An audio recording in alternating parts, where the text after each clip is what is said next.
Boa noite a todos que acompanham a Política Brasil. Hoje estou aqui recebendo Antônio Carlos, da União dos Consegues, Gilberto Barcelos, vice-presidente do Consegue Capão da Embuia, e o Adão Pereira, que é presidente do Bigorrilho, presidente do Consegue do Bigorrilho, é isso ou não? Isso aí. Tá certo. Adão, eu quero começar com você. Conta um pouquinho como que você chegou a presidente do Conselho de Segurança do bairro do Bigorrilho.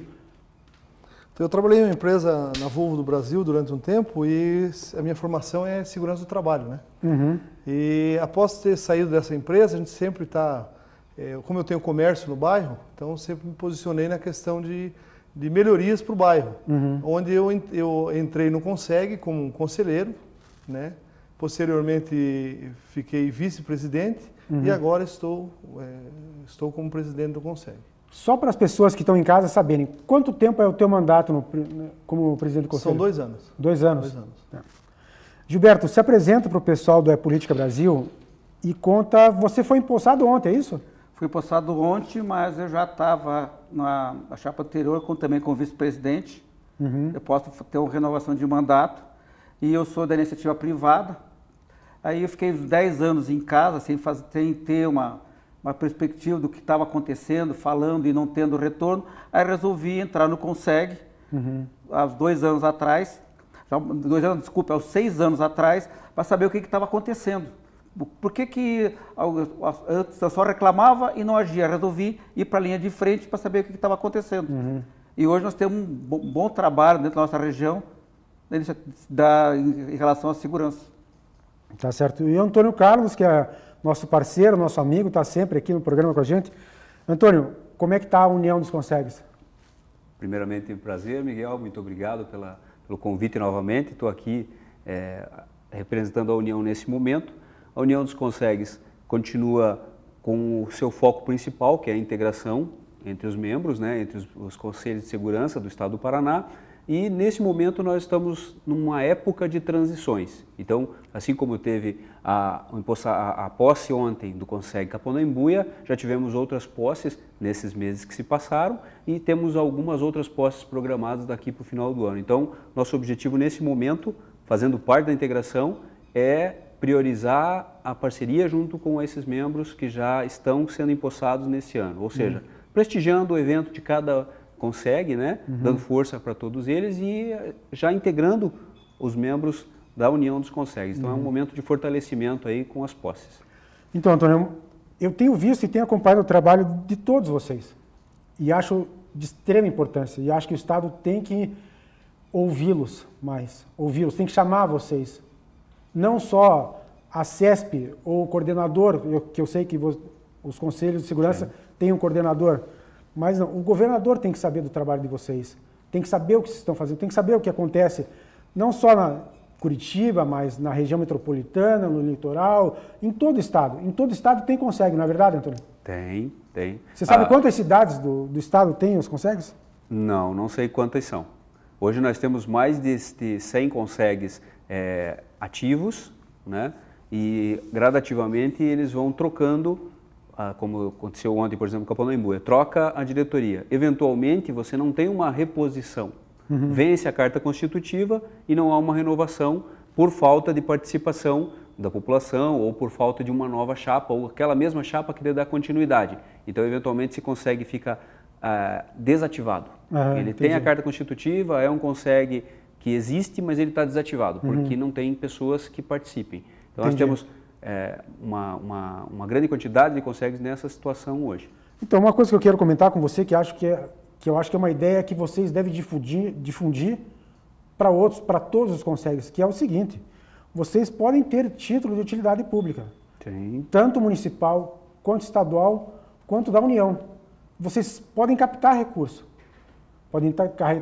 captar recurso para investir no bairro de vocês, seja com câmeras de segurança, com melhor sinalização, com cursos para as pessoas, por exemplo, de defesa, ou curso de orientação para cuidar do momento que você está chegando em casa, que você está saindo de casa. Eu acho que tem muitas coisas que vocês podem fazer nesse sentido, Antônio. Eu acho que o título de utilidade pública é bem importante, de fato.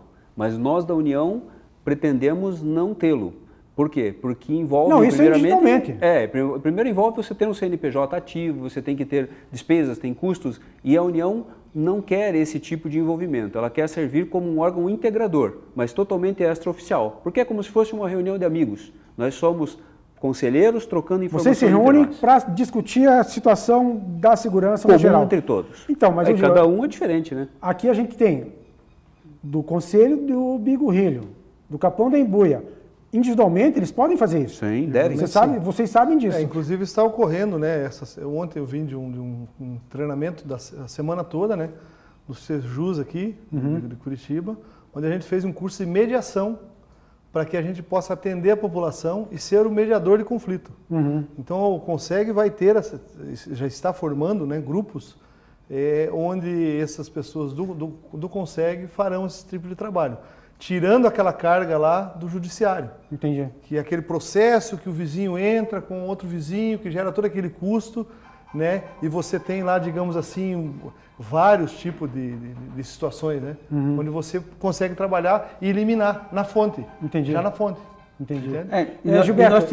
E nós tivemos também na Alep, junto com uma palestra sobre captação de recursos, onde efetivamente vai estar preparando os CONSEGs, quem tiver interesse, se preparar para captar recursos, baseado nisso que você está falando. Aí precisa de utilidade pública, aí vai precisar também do CNPJ, vai precisar de uma carta constitutiva, vai precisar de vários documentos que nós precisamos nos preparar para a captação de recursos. Sim, eu acho extremamente importante isso.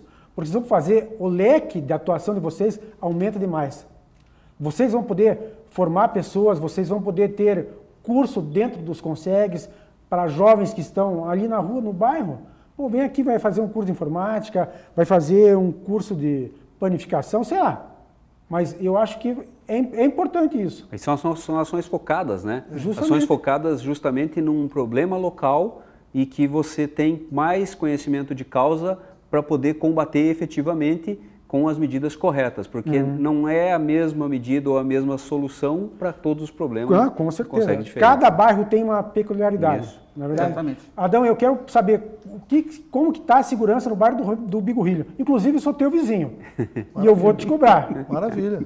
Eu vou também quero você lá na nossa reunião. Lá. Não, pode deixar que eu vou estar presente nas reuniões do Bigorrilho. Mas eu quero saber como que está a segurança no bairro do Bigorrilho.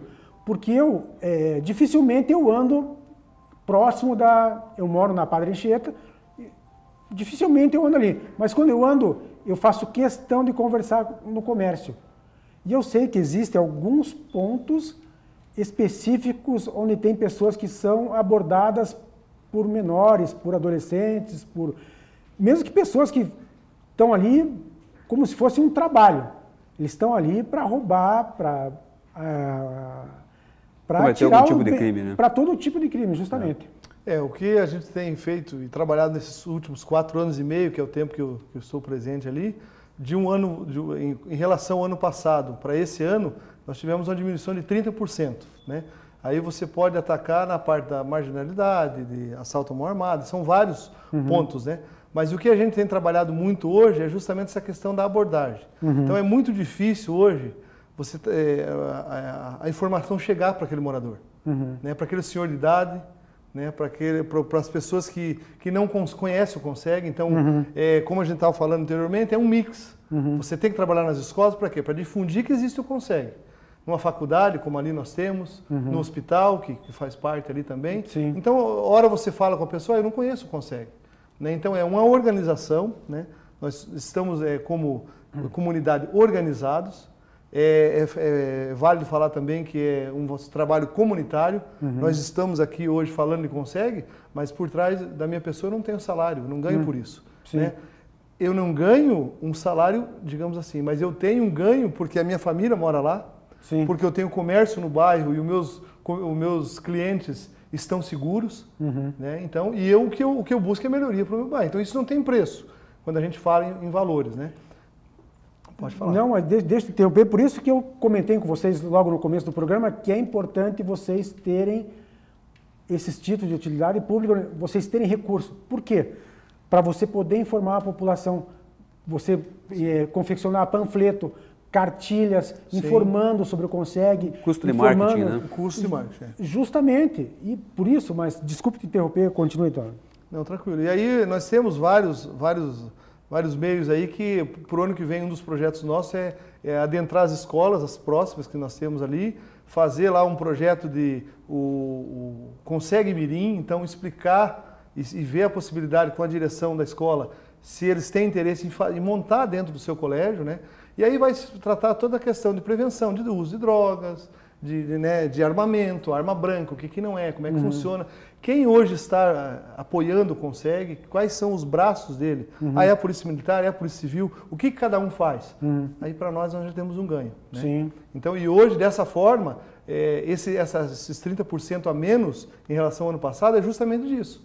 Onde o seu José, lá que não conhecia o Conseg, entrou no nosso grupo de WhatsApp e a partir do momento que ele viu um suspeito, ele entrou em contato com o grupo diretamente, ou às vezes até ele já tem o conhecimento que tinha que ligar para o 190. E ligou. E aí a polícia veio e fez esse atendimento rápido. Então não é a primeira vez que acontece, ou de repente um outro vizinho visualizou a mesma coisa, opa, é o mesmo cara que estava semana passada.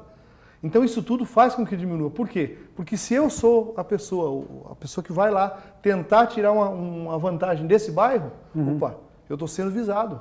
Eu tenho um grupo aqui de 250 pessoas que estão com o celular na mão, que é uma excelente ferramenta, e que vão me tirar foto, me filmar, complicou para mim. Como nós já tivemos casos e êxitos em lojas que foram roubadas pela mesma pessoa, no Água Verde, no Bigorrilho, e que dali 2 dias foi presa.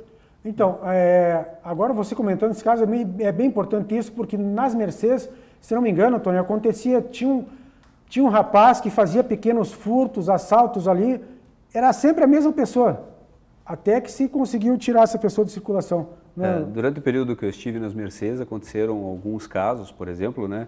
Nós tínhamos um famoso assaltante de carro. Ele ficava esperando de uma forma extremamente canalha, eu diria, né? Que é roubar uma pessoa que está com um ente querido no hospital. Ele fazia esperas ao redor do Hospital das Mercês, ali o Nossa Senhora das Graças. Toda hora o cara estava quebrando vidro e roubando os carros ali. Com o tempo, se tornou conhecido das pessoas ao redor e ninguém podia fazer nada. Aí o Conseg Mercês e Vista Alegre entrou, fez uma ação, né, coordenou isso com as forças policiais, a polícia recebeu informações através do Conselho de Segurança e fez essa prisão assim, muito mais rapidamente do que faria normalmente. Agora, recentemente... Isso não acontece mais, então essa pessoa está fora de circulação. Essa pessoa está fora de circulação. Agora, mais recentemente, tivemos um outro caso também emblemático, mas daí não era roubo de veículos, era uma pessoa que entrava nos prédios. Ele ficava de bobeira, esperava a hora que abria uma porta... A hora que o Conseg também ajudou a resolver. Isso, nós temos um dos nossos membros que é bastante atuante dentro do Conselho de Segurança das Mercês e Vista Alegre, né? A equipe... começou a conversar com os vizinhos ao redor, né? A dona Regina nos ajudou bastante nessa ação lá no Conseg Mercês e Vista Alegre e passaram todas as informações, de modo que a polícia já tinha uma informação mais concreta do roteiro que essa pessoa fazia e como que ela agia, quem era efetivamente, e ato contínuo efetuou a prisão. Gilberto, agora conta um pouquinho pra gente do Capão da Iboia, eu quero saber tudo o que está acontecendo lá. De bom e de ruim. De bom e de ruim?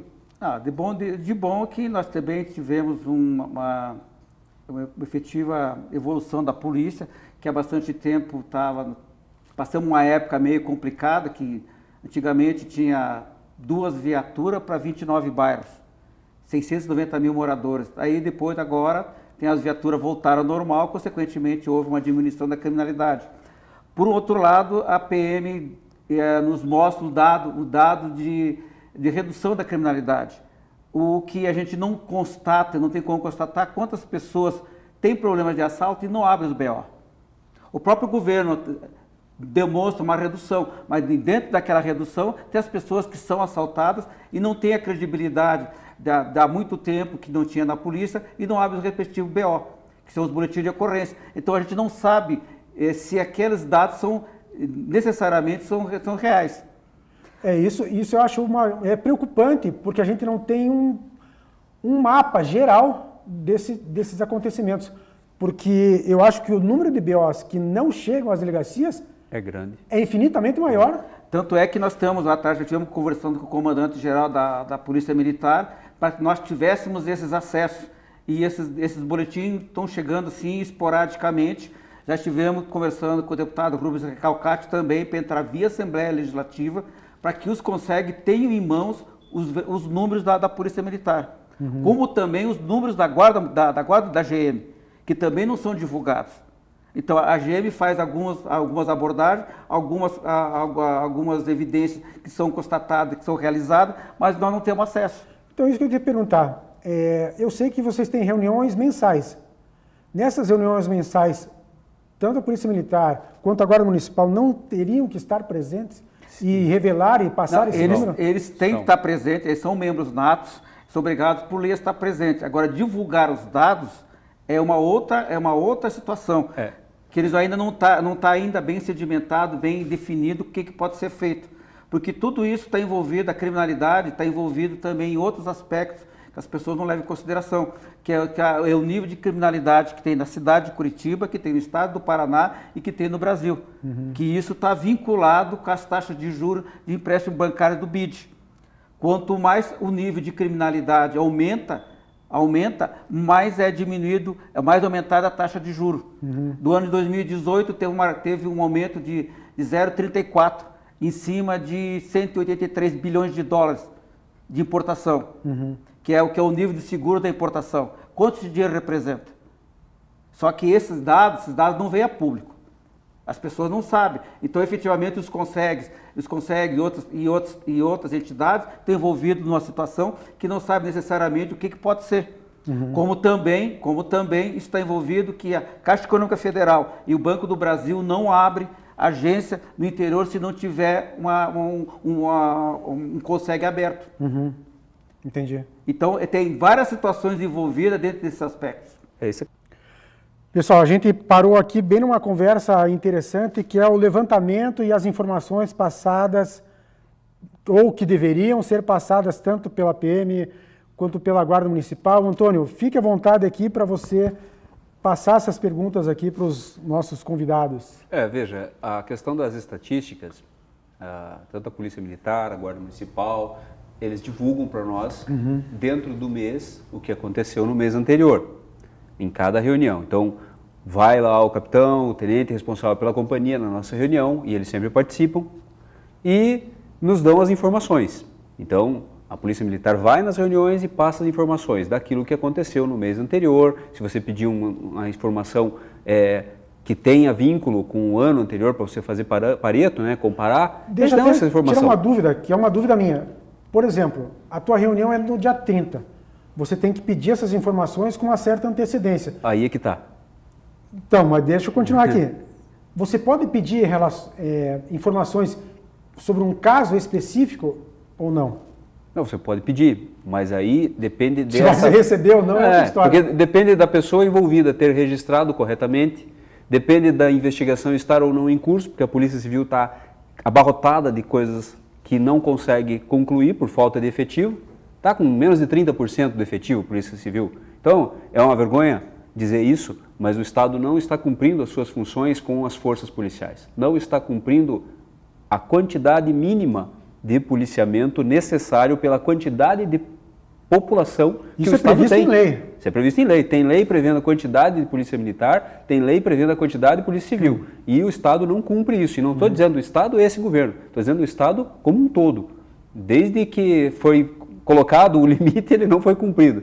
Então, é complicado você cobrar que venha um caso específico, nesse ponto, por essa carência de efetivo, por essa carência de condições para se desenvolver. Mas, dentro da boa vontade e dentro da condição que você peça com antecedência, nós sempre temos sido atendidos. O problema é que, quando você fala sobre estatística, você parte de uma base, e essa base nem sempre é real, porque faltam os boletins de ocorrência para que a polícia possa trabalhar e efetivamente cumprir a sua função. Segundo ponto, as estatísticas, como o Gilberto colocou, referente à criminalidade no macro, no todo. Como é que é medido? É medido com base no número de assassinatos, basicamente. Existem outros números? Existem, mas o que se leva em conta para esses financiamentos, para se medir a evolução ou não de determinados setores, é o número de assassinatos. Aí vem uma outra questão, fica tudo no mesmo balaio. Aquele pai de família que morreu num assalto, ele é considerado um assassinato. Aquele criminoso que estava assaltando um banco, que estava assaltando uma pessoa, que foi em confronto com a polícia e morreu, é posto como um assassinato.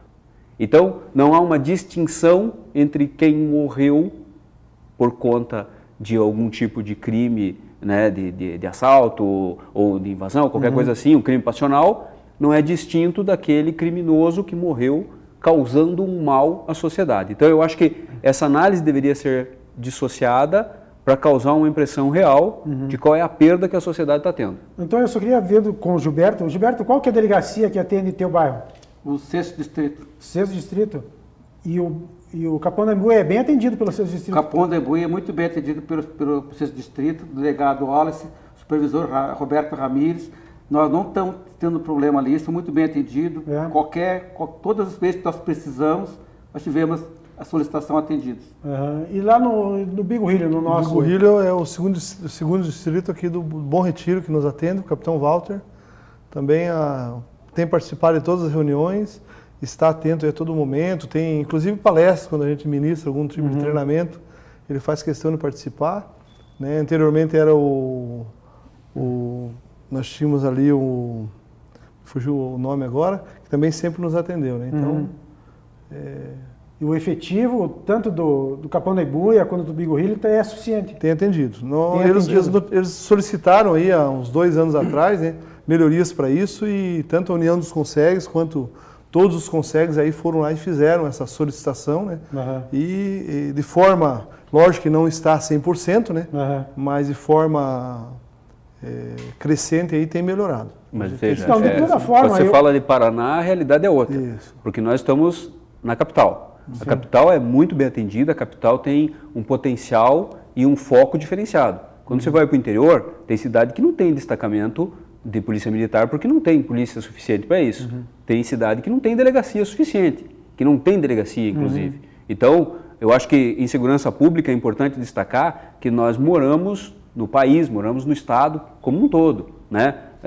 Assim como você está aqui, você está trabalhando em Araucária, você está trabalhando em São José, você está viajando para o litoral, você tem parente no interior, você circula, né? E é importante você não olhar só para o próprio umbigo, você tem que ver isso como um macro, né? Não, eu entendo, Antônio, mas eu quero aqui levantar uma situação que é recorrente que vem de 16 anos atrás, que é a falta de investimento nisso. Sim. Foi a falta de investimento em segurança, a falta de investimento em educação, falta de investimento em saúde. Não, eu vou mais longe, não existe uma política de segurança pública. Se você olhar nível de Brasil, a política de segurança pública ela é falha, ela é feita muito superficial. E aí, a decorrência de todos esses problemas da segurança pública, por que a segurança pública agora é problema? Porque a primeira era a moradia, tinha outras prioridades em outros governos. A segurança pública estava em 6º, 7º lugar. Então não tem uma política, não tem uma definição, não tem investimento. Agora a segurança pública foi para primeiro lugar em prioridades e não tem as políticas adequadas. Mas eu acho que está se desenvolvendo. Está se desenvolvendo, mas está atrasada. Mas aí o que acontece? Tem cadeias superlotadas, tem presídios superlotados. Com certeza. Mas eu acho que ao longo do tempo, isso não digo que vai resolver, porque isso não vai resolver nunca. Começa a dar resultado. Começa a dar resultado porque é o seguinte, eu tenho acompanhado o trabalho do ministro Sérgio Moro. E existe uma inteligência na polícia trabalhando na parte, atacando financeiramente essas quadrilhas de droga, de roubo de carro, de roubo a banco. Isso aí tem reduzido muito. E é um trabalho do ministro Sérgio Moro coordenando isso aí. Claro que essa política que a gente fala é falha, mas eu acho que, como você falou, tinha que começar de um jeito ou de outro. Ficou muito tempo sem ter nada. E agora, claro, até chegar a situações de normalidade, digamos assim, vai algum tempo ainda. Um trabalho de desenvolvimento. Mas aí fica assim, e todas as pessoas que morreram em função disso, quem é que vai responder? Todas as pessoas que tiveram problemas em função da política falha, tanto a nível nacional, como estadual, como municipal, quem que responde? Sim. Quem que paga? Quem que é responsável por tudo isso aí? E essa situação que estamos colocando aqui, por exemplo, quanto ao policiamento na capital. Nós temos um nível de segurança pública melhor do que no interior, melhor do que no litoral, por exemplo. Só que daí você tem isso com um efetivo mais baixo, e isso tem custo. E esse custo é um desgaste do soldado, é um desgaste do policial que está na rua, que muitas vezes, pela falta de efetivo, não tira folga, dobra turno. Isso vai desgastando o policial de uma forma em que ele começa a ter problemas físicos, problemas de saúde mental, problemas próprios de uma pessoa que deveria ter muito mais idade. Então aí vem aquela questão da aposentadoria, por exemplo, por que se aposenta antes? Por causa desse tipo de desgaste. Não deveria. Deveria ser preservado. Como que você preserva isso? Mantém um efetivo adequado. Porque daí o cara consegue ter folga, o cara consegue ter o seu descanso merecido, né? Consegue tirar férias. Uma coisa que eu queria levantar para vocês aqui... Deixa eu fazer uma adendo em cima do que ele está falando. Ele está falando de aumentar o efetivo. Eu não acredito nisso. Se você pega o Rio Grande do Sul, você pega Minas Gerais, você pega hoje o estado do Paraná, você pega os outros negócios, outros estados por aí, estão falidos, estão na lei de responsabilidade fiscal. Para ter aumento de efetivo, você vai ter aumento de folha de pagamento. E aí como é que fica a lei de responsabilidade fiscal? Cai o Tribunal de Contas e o Ministério Público em cima. Mas então, isso que eu acho que o país está começando a se recuperar. E isso vai voltar à normalidade. E aí sim, aí começa a funcionar. Porque o pior assassino, o assassino do brasileiro é a corrupção. Sim. A corrupção não deixou se destinar dinheiro para os hospitais. Quantas pessoas não morreram nos hospitais? Então, por falta de atendimento. Quando você volta 16 anos atrás, o que se pecou, né? Não foi só na segurança, mas foi na saúde e principalmente na educação. Com certeza. Porque se há 10 anos aquele rapaz que comete hoje o crime aqui, ele não teve a educação corretamente, hoje ele está na rua e está assim. Tá e essa questão da corrupção que você colocou vem de encontro com isso que ele está falando da lei de responsabilidade fiscal. Sim. É por conta da corrupção que muitos estados estão acima do permitido com relação à sua arrecadação para a folha de pagamento. Tem muita gente que não deveria estar nessa folha de pagamento e estar lá ocupando o lugar de alguém que deveria estar, de fato, que é o operacional, que é o policial a mais que nós precisamos. Então, para que o Estado resolva isso, há que cortar na própria carne. Sim. Há que se resolver quem está lá e não deveria estar. Para que sobre dinheiro para que se faça aquilo que deveria fazer. Eu acho que assim, o Estado é um Estado gigante que deve ser enxugado o quanto antes, né? E isso é uma situação que está acontecendo. Se vocês têm acompanhado o presidente Bolsonaro, está correndo uma reforma administrativa que vai acabar com inúmeros cargos comissionados. E nos estados isso tem que ocorrer também. Por quê? Aí sim sobra dinheiro para investir. A PEC 12 agora, né, que o senador Ariovisto colocou aí com o Álvaro Dias, né? Justamente. A PEC é do Álvaro Dias e o relator é o senador Ariovisto. A PEC 12, que prevê uma diminuição do número de senadores e uma diminuição do número de deputados federais. Consequentemente, diminuir o número de deputados estaduais. Eu não sei se isso vai resolver. Estava vendo o Rodrigo Maia esse tempo, uma entrevista desse dia aí, e ele estava falando que o gasto na Câmara Federal anual era 5 bilhões por ano. Aí ele falou o seguinte: se eu pegar na Câmara e demitir todos os deputados e todos os assessores, ainda tem um gasto de 4 bilhões. Então não é só nos deputados. O problema não está ali, só essa resposta já dá definição do que está errado. Bom, eu vou ser bem sincero com você. Eu não gosto nem um pouco do Rodrigo Maia. E eu acho que ele, em algumas situações, ele trabalha em favor do país, em outras não. E isso é visível.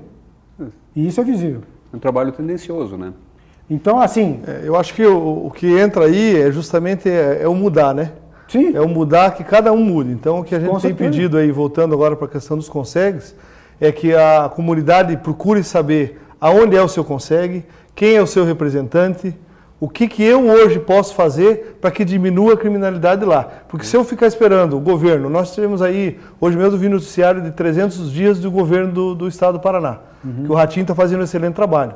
Ok, se a gente for puxar em números, show de bola. Mas a partir do momento que, o que eu estou fazendo? Eu sou presidente do CONSEG, eu participei essa semana de um curso, assim por diante.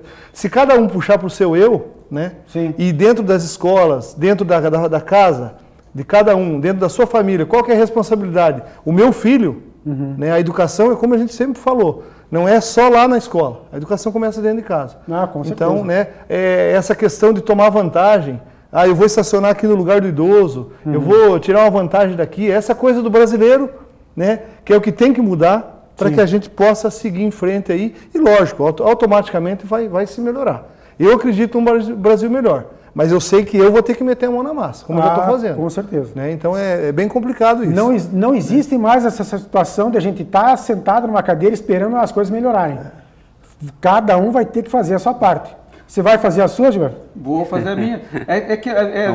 Não, já está fazendo. Já está fazendo, né? Eu saí da zona de conforto e fui para a zona de frente. O que a gente tem notado é que a própria polícia às vezes reclama, é que às vezes tem um morador, o vizinho dele está sendo assaltado, o vizinho está ali do lado cortando a grama e ele não sabe quem é o vizinho do lado.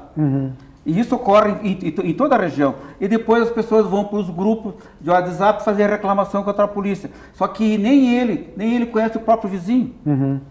Nesse intuito que existe a questão da união, a integração também entre os CONSEGs que não se conheciam, né? Também, mas hoje o maior foco de tudo da criminalidade, se os vizinhos não se conhecerem, se pelo menos o vizinho da lateral, da frente ou de trás, não há segurança pública que resolva.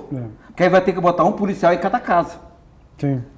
E isso é isso que a gente... Mas é que assim, hoje em dia, se vocês acham que vão concordar comigo, que a gente está muito focado no nosso trabalho, na nossa vida, cada um dentro da sua atividade, dentro da sua casa, com a sua família, olhando sempre em frente. E aqui só não olharam para os vizinhos. A alma do trabalho comunitário é exatamente essa, é mudar essa visão. Eu estou contido num grupo. Esse grupo tem que ir bem para que eu vá bem também. É aí que entra aquela história que o Adão colocou do ganho indireto entre você ser um voluntário. Você não ganha dinheiro, você ganha qualidade de vida, você ganha melhoria para a tua família, você ganha melhoria para a tua comunidade. Essa é a mudança. Então, é a mudança que está aqui, ó. Está estreando hoje minha bandeirinha aqui do Brasil. Então, o que tem aqui? Ordem e progresso. Então, só tem progresso se tiver ordem. Isso é básico. Isso é básico. Adão, a gente está chegando aqui aos minutos finais do nosso programa, infelizmente, mas eu quero que você deixe uma mensagem para o pessoal do Bigorrilho, onde você é presidente do CONSEG, para te acharem, para participarem do CONSEG. Onde que te acham? Deixa um recado para o pessoal do Bigorrilho. Então, nós temos a página, né, do CONSEG Bigorrilho, então vocês encontram na página do Facebook. Nós temos também uma página que aí ela é mais aberta, né, que trata também a questão de saúde e outros também, que é Bigorrilho Saúde, Segurança e Meio Ambiente. Então são duas páginas que vocês encontram e a partir dali vocês têm os contatos para estar entrando nos grupos de WhatsApp também, que é bem importante, né, e tem ajudado bastante essa questão. E aí ajuda também essa questão do conhecimento, da troca de informação, né? É o ganha-ganha, né? O CONSEG hoje é o ganha-ganha, né? Entendi. Gilberto, deixa uma mensagem para o pessoal do Capão da Ibuia e como que eles acham o Capão da Ibuia lá, o CONSEG do Capão da Ibuia. O CONSEG do Capão da Ibuia, nós temos uma página do Facebook, CONSEG Capão da Ibuia Curitiba. Nós temos as nossas reuniões sempre na penúltima terça-feira do mês, do mês, na Rua da Cidadania. Nós temos o Instagram do Capão da Ibuia. O que a gente gostaria é que os moradores participassem mais, tivesse mais integração entre os moradores e a comunidade, a polícia e os órgãos de segurança pública. E estamos aguardando todos na nossa reunião. Antônio, deixa um recado para o pessoal da União dos CONSEGs. Queria agradecer a participação de todos da União, agradecer mais um convite seu aqui para participar da política e divulgar esse nosso trabalho. Ser nosso amigo e nosso parceiro aqui, Antônio. E pedir para que quem tem interesse em participar da União entre na página do Facebook, Consegues Unidos, entre em contato conosco e vamos fortalecer os Consegues. Então, pessoal, é o seguinte, o trabalho desse pessoal aqui é voluntário. Eles destinam tempo da vida deles para trabalhar em favor do seu bairro, da sua comunidade ali. Então, eu quero deixar um recado para você, participe, busque o Conselho de Segurança do seu bairro, vá se informar, ajude, participe, vamos difundir, é um trabalho extremamente importante, vai ajudar a diminuir a criminalidade do seu bairro, não é verdade? Claro. Então, eu quero aqui deixar um abraço do É Política Brasil a todos, e sempre aqui, vai estar comigo agora a bandeira do Brasil, porque aqui está ordem e progresso. Sem ordem e progresso, a gente não chega a lugar nenhum. Um grande abraço do É Política Brasil.